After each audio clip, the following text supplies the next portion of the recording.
कृष्णपरब्रह्मणे नमः।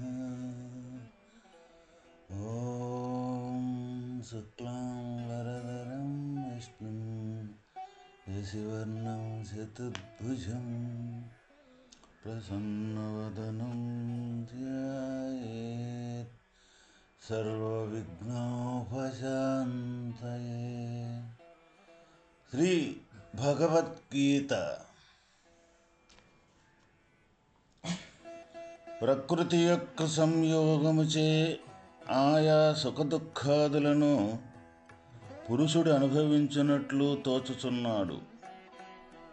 అంతే కాని వాస్తవముగా అతనికి కర్తృత్వ భోక్తాదులేవీనూ లేవు.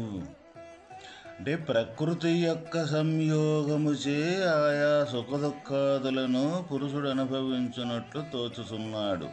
ఇక్కడ మనకు సుఖం కానీ దుఃఖం కానీ వచ్చినప్పుడు ఏదొస్తే దాంట్లో మమేకమవుతూ ఉంటాం.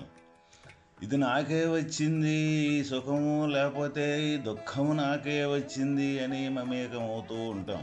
దీనికి మనకు చెప్పిన వివరణ ఏమిటి అంటే ప్రకృతి యొక్క సంయోగం. ప్రకృతి అంటే శరీరములో మిళితమై ఉండిపోవటము, శరీరమే నేను అనుకోవటం.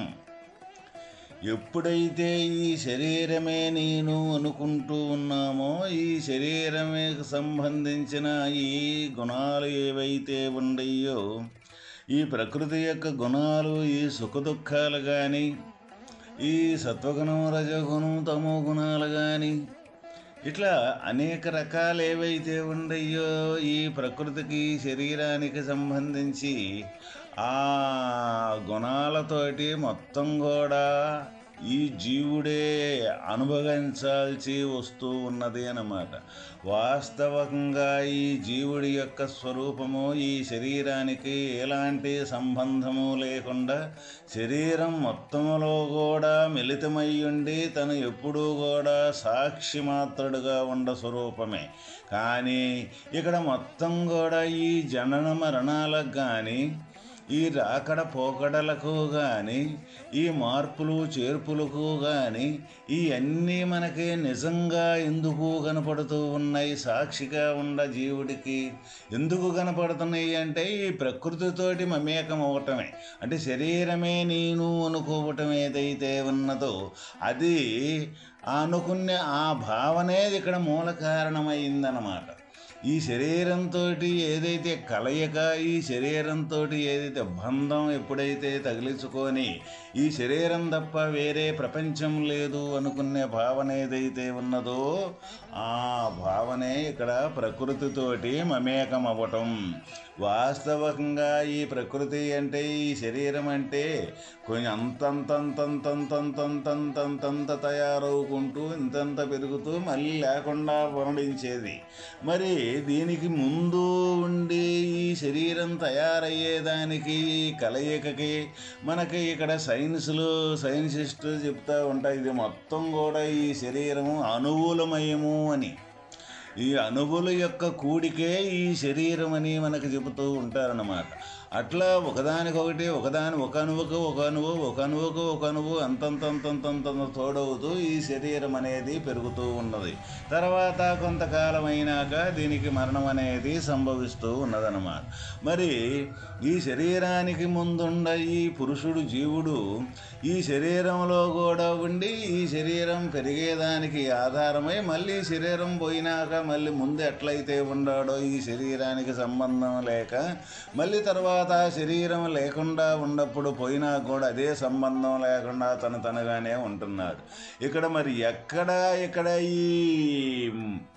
ఈ అనేకత్వం కానీ, ఈ జనన మరణాలని కానీ ఎందుకు కలుగుతూ ఉన్నాయి? ఇది నేను అనుకోవటమే. ఇక్కడ ఇందుటో మమేకం అవ్వటమే. ఎప్పుడైతే ఇందుటో మమేకం అవుతూ ఉంటామో ఎప్పటికప్పుడు ఇది మొత్తం కూడా ఈ ప్రపంచంలో క్షణంగా తయారవుతుంటుంది. క్షణంలో మళ్ళీ ఏమి లేకుండా మాయమైపోతూ ఉంటాయి. ఇదంతా కూడా మనం చూస్తూనే ఉంటాం, కానీ అదే మళ్ళీ నిజము అనుకుంటాం. చూస్తూ కూడా నిజం అనుకుంటాం. మనం చూసేది ఏది కూడా కనపడకుండా మళ్ళీ కొద్దిసేపుడు కనపడకుండా లేకుండా పోతూ ఉంటుంది. కానీ మళ్ళీ అదే నిజం అనుకుంటూ ఉన్నాం. ఇదే మాయ. ఇదే ఈ శరీరాన్ని నిజం అనుకొని ఈ శరీరంలో బందీకృతుడు అయిపోవటం ఏదైతే ఉందో అదే మనకు జరుగుతుంది. మనం అంటే ఇక్కడ జీవస్వరూపమే మనం, కానీ వాస్తవికంగా దేహం కాదని ప్రతి ఒక్కరం కూడా గుర్తెరగాలి. ఈ క్షేత్రజ్ఞ విభాగం ఈ అధ్యాయం మొదలుకొని ఈ చివరిదాకా కూడా దీంట్లో క్షేత్రం అంటే ఈ శరీరం అంటే ఏమిటి, ఈ శరీరంలో ఈ క్షేత్రజ్ఞుడు ఏ విధంగా ఉన్నాడు అనే మనకి వివరించుతూ ఉన్నాడు భగవానుడు. ప్రకృతి యొక్క గుణములతోటి కలయికయే జీవుని జన్మకు హేతువని వచించుచున్నారు. పురుష ప్రకృతిస్థో హి భుంక్తే ప్రకృతి జాన్కనాన్ కారణం గుణ సంఘస్య సదా సద్యోని జన్మసు. ప్రకృతి యందున్నవాడై పురుషుడు ఈ జీవుడు ప్రకృతి వలన పుట్టిన సుఖదుఖాది గుణములను అనుభవించుచున్నాడు. ఆయా గుణములతోటి కూడికయే ఈ జీవునకు ఉత్తమ నికృష్ట జన్మములెత్తుటయందు హేతువై ఉన్నది. ఏ గుణాలతోటైతే కూడుకోనున్నాడో అంటే సుఖం కానీ దుఃఖం కానీ ఈ గుణాలు ఏవైతే ఉన్నాయో వీటిని అనుభవించుతూ ఉన్నాడు. అవి సుఖమనేది దుఃఖమనేది ఎప్పుడూ కూడా స్థిరంగా ఉండే యొక్క గుణాలు కాదు. ఎప్పుడుకెప్పుడు ఆ వాతావరణం మనకి ఏదైతే ఇష్టం ఉన్నదో ఆ ఇష్టానికి సంబంధించిన ఫలితం వచ్చినప్పుడు మనకు సంతోషము కానీ, అయిష్టానికి సంబంధించిన వచ్చినప్పుడు దుఃఖం కానీ, ఇవన్నీ రాకడ పోకడలు కలిగినవి అన్నమాట. మనకు ప్రతి ఒక్కరికి కూడా ఇవి జరుగుతూనే ఉంటూ ఉంటాయి.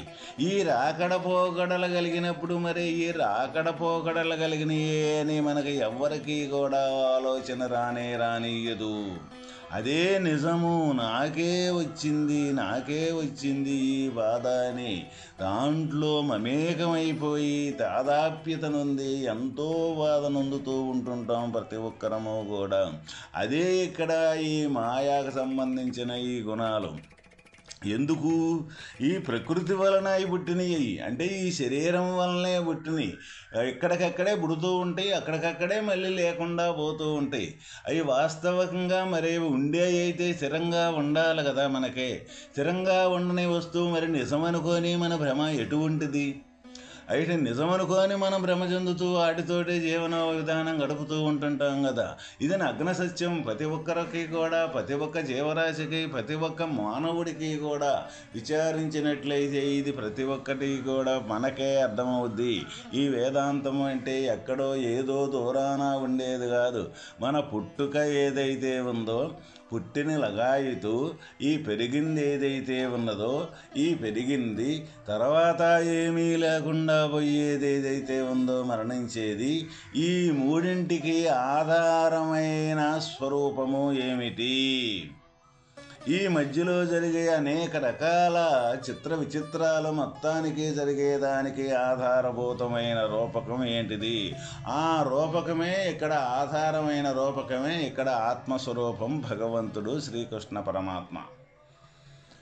కాబట్టి ఆ రూపకం ఆధారంతో ఇదంతా ఈ జనన జీవన మరణం అనేది జరుగుతూ ఉన్నదన్నే తెలుసుకోవటం ఏదైతే ఉందో అదే వాస్తవం.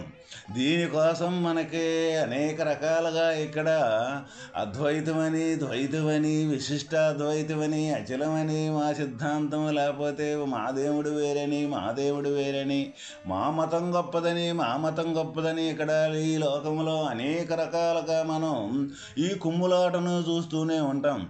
ఏ మతమైతేనేమి, ఏ సిద్ధాంతమైతేనేమి, వాస్తవికంగా ఈ పుట్టుకకి ఆధారమైన స్వరూపమైతే ఉన్నదో ఆ స్వరూపమే ఆధారమని తెలుసుకొని ఇది రాకడ అంటే లేకుండా ఉండి మళ్ళీ పుట్టి మళ్ళీ కొంతకాలం ఉండి ఇది మరణిస్తూ ఉన్నది కదా. ఇది లేదు అని పుట్టుక లేకుండా చేసుకునేది మతమైనా సరే ఒకటేను. ఇక్కడ అది తెలుసుకొని దాని లేకుండా చేసుకోవటమే ఇక్కడ వాస్తవమైన వేదాంతము అంటే. వేదము అంటే దీన్ని తెలుసుకునేది ఏదైతే ఉందో అది వేదం. అది లేకుండా, సంపూర్తిగా లేకుండా ఉండే స్థితి ఏదైతే ఉన్నదో ఆధారం అయ్యుండి ఆ ఉండ స్థితి ఏదైతే ఉందో అదే ఇక్కడ వేదాంతం. అంటే ఈ వేదం అనేది మొత్తం అంతమైపోతే ఉండేది భగవంతుని యొక్క స్వరూపమే. ఆ స్వరూపమే ఇక్కడ వేదాంతం అని ఇక్కడ పెద్దలు మనకు తెలియజేశారన్నమాట. అదేవిధంగా ఈ జీవుడు ఈ సంసార బంధమున తగులుకొనుటకును ఉత్తమాది జన్మలను పొందుటకును కారణమేమియో ఈ శ్లోకమున తెలుపబడినది. ప్రకృతి యొక్క సత్వ రజస్తమో గుణములతోటి ఆయా గుణముల వలన పుట్టిన ప్రాపంచిక పదార్థములతోటి సంయోగమే జీవునకు బంధహేతువు ఒగుచున్నది. పురుషుడు వాస్తవముగా నిర్వికారుడై జన్మవర్జితుడై దృగ్రూపుడై ఉన్నను దృశ్యమగో దేహేంద్రియాదులందు ప్రాపంచిక పదార్థములందు అహంకార మమకారములో కలిగి అట్టి దృశ్యోపాధితోనూ ఆ దృశ్యం యొక్క ఉపాధితోనూ తానే గుణములతోనూ సంయోగము కలిగి ఉండుట వలన వికారవంతుడై జనన మరణములనందుసు సంసారత్వమును బడయుచున్నాడు. కాబట్టి విచారణాశీలుడు ఈ జన్మాది దుఃఖములకు కారణమే గుణసంగమేయని ఎరింగి తన ఉపాధితోనూ ఆ ఉపాధి గుణములతోనూ సంగము ఆసక్తి మమకారము అహంకారము లేనివాడై అసంగ నిర్గుణ చిద్రూపమే తానని భావించుచు తద్రూపుడై వెలయుచున్న సోయిక జన్మాది దుఃఖములెచ్చట దుఃఖభూయిష్టమగోయి జనన మరణ ప్రవాహము నుండి తప్పించుకున్నటకు ఉపాయం మిది ఒకటియే అయ్యన్నది. సంసక్తియే బంధము, అసంసక్తియే ముక్తి. ఇక్కడ మనకి ఈ జనన మరణాలు కూడా ఎందుకు మనకి జరుగుతూ ఉన్నాయి అంటే ఈ శరీరతత్వంతో ఈ సత్వగుణం కానీ రజోగుణం కానీ తమోగుణం కానీ ఏదైతే వస్తువు ఉన్నాయో ఈ రాకడ పోకడలు కలిగి ఈ శరీరానికి సంబంధించినవి వాటితోటి మమేకమైపోవటమే ఇక్కడ ఈ జననానికి కానీ మరణానికి కానీ. అంటే ఏదైతే పుట్టింది ఉన్నదో అదే మరణించుతూ ఉన్నది, ఏదైతే మరణించుతూ ఉన్నదో అదే మళ్ళీ పుట్టుతూ ఉన్నది. అంటే ఈ పుట్టటం పెరగటం చావటం, పుట్టటం పెరగటం చావటం ఈ దేనికి కలుగుతూ ఉన్నాయి? ఈ శరీర సంబంధించిన గుణములతోటి తాదాప్యత నొందటమే ఈ జీవుడు మూల కారణము అని మనకిక్కడ భగవానుడు తెలియటం జరిగిందనమాట. అయితే మరి వీటితోటి మమేకమై మనం జీవిస్తూ ఉన్నామా, లేక మమేకం కాకుండా సాక్షి మాత్రుడుగా ఉండి జీవన విధానం అనేది మనం గడుపుతూ ఉన్నామా? ఎందుకు సాక్షి మాత్రంగా మనం ఉండి గడపాలి? ఎప్పుడు కూడా సాక్షిగా ఉండే స్వరూపమే మనం కాబట్టి మనమైన స్వరూపం సాక్షి మాత్రుడుగా ఉండే స్వరూపమైతే ఇందుట్లో తాదాప్యత చెంది శరీరములో తాదాప్యత చెంది ఈ శరీరానికి సంబంధించిన మార్పులు చేర్పులు జరిగిపోయే ఏ గుణభేదాలైతే ఉండయో అయ్యే నిజము అనుకొని బతుకుతూ ఉన్నాం. కాబట్టి ఈ దీంట్లో ఈ మార్పులు చేర్పులు జరిగే యొక్క ఈ గుణ సమ్మేళనము ఏదైతే ఉన్నదో దీనింట్లో తిరిగినంతసేపు ఈ జీవుడికి ఈ జనన మరణాలు అనేది తప్పదు అని మనకు భగవానుడు ఘంటాపదముగా చెబుతూ ఉన్నారు. కాబట్టి ఎవరైతే ఈ తగులమనేది ఈ శరీరమే నేను అనే అహంకారం ఏదైతే ఉన్నదో ఈ శరీరంలో మిళితమయ్యి ఈ శరీరానికి సంబంధించిన ఏ గుణ దోషమైతే ఉన్నదో ఏ గుణాలైతే ఉండయో ఆ గుణాలతోటి మమేకం కాకుండా ఈ మొత్తం కూడా ఈ శరీరంలో ఉన్నప్పటికీ ఈ శరీర సంబంధించిన కార్యకలాపాలు జరుగుతూ ఉన్నప్పటికీ ఏటికి సంబంధం లేకుండా తామరాకు నీటికి అంటనట్లుగా తను ఎప్పుడూ మిగిలి చూసే జ్ఞానరూపకంగా ఆత్మరూపకంగా ఎప్పుడైతే మారి ఆ స్వరూపంగా మారి నిలబడగలిగే సత్తాన్ని సంపాదించుకుంటాడో వాస్తవకంగా మన యొక్క స్వరూపము ఆ స్వరూపమే. అప్పుడు ఆ స్వరూపము దేనికి అంటేది కాదు, వీటన్నింటినీ మిగిలి చూసేది. ఎందుకు మనకు ఉదాహరణకి ప్రతి ఒక్కరూ కూడా మిగిలే చూస్తూ ఉన్నారు. ఎందుకంటే చూసే చూపు ఏదైతే ఉందో, చూడబడే వస్తువు ఏదైతే ఉందో, దాన్ని చూసేది చూసే చూపే. మనం ఒక దుఃఖాన్ని వస్తూ ఉందంటే ఎవరికి ఈ దుఃఖం వచ్చింది, నాకు ఈ దుఃఖం వచ్చిందిరా, నాకు ఈ బాధ కలిగిందిరా అని మనం చెప్పుకుంటూ ఉన్నాం. అంటే మనకంటే దుఃఖం అనేది వేరుగా ఉన్నదే కదా, అవి వేరుగా ఉంటేనే కదా నాకు ఈ దుఃఖము బాధ కలిగిందని మనం చెప్పుకుంటూ ఉన్నది. అటువంటప్పుడు దుఃఖాన్ని మనం మిగిలి చూస్తూనే ఉన్నాం కదా, అటువంటప్పుడు దుఃఖం మనం కాదు కదా.